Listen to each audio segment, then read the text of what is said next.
Today, as Americans, we grieve the brutal murder, a horrific massacre of dozens of innocent people. We pray for their families who are grasping for answers with broken hearts. We stand with the people of Orlando who have endured a terrible attack on their city. Although it's still early in the investigation, we know enough to say that this was an act of terror and an act of hate. And as Americans, we are united in grief, in outrage, and in resolve to defend our people. I just finished a meeting with FBI Director Comey and my Homeland Security and National Security advisors. The FBI is on the scene and leading the investigation in partnership with local law enforcement. I've directed that the full resources of the federal government be made available for this investigation. We are still learning all the facts. This is an open investigation. We've reached no definitive judgment on the precise motivations of the killer. The FBI is appropriately investigating this as an act of terrorism, and I've directed that we must spare no effort to determine what, if any, inspiration or association this killer may have had with terrorist groups. What is clear is that he was a person filled with hatred. Over the coming days, we will uncover why and how this happened, and we will go wherever the facts lead us. This morning I spoke with my good friend Orlando Mayor Buddy Dyer, and I conveyed to him the deepest condolences of the American people. This could have been any one of our communities.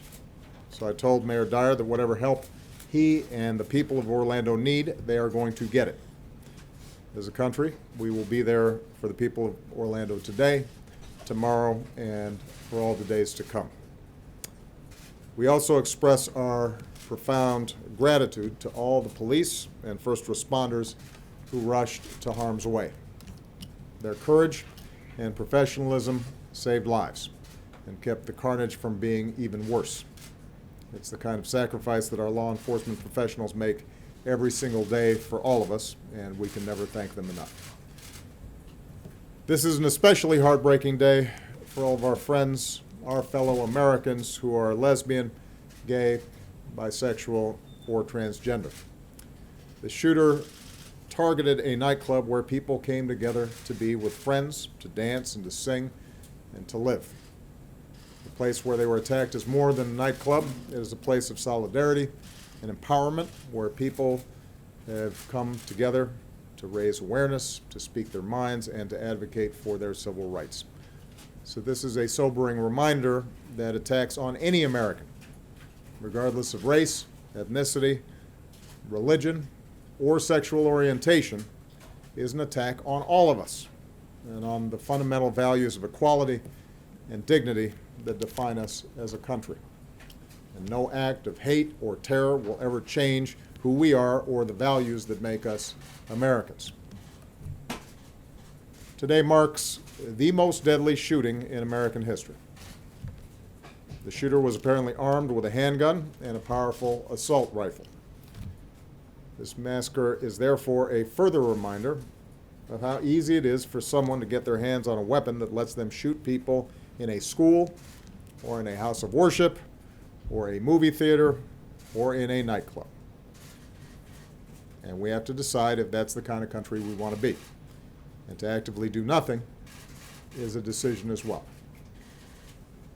In the coming hours and days, we'll learn about the victims of this tragedy. Their names, their faces, who they were, the joy that they brought to families and to friends, and the difference that they made in this world. Say a prayer for them, and say a prayer for their families. That God give them the strength to bear the unbearable, and that He give us all the strength to be there for them and the strength and courage to change. We need to demonstrate that we are defined more as a country by the way they live their lives than by the hate of the man who took them from us.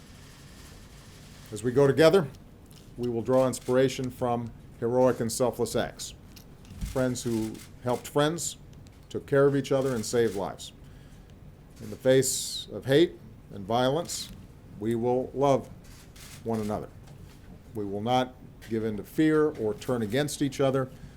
Instead, we will stand united as Americans to protect our people and defend our nation and to take action against those who threaten us. May God bless the Americans we lost this morning. May He comfort their families. May God continue to watch over this country that we love.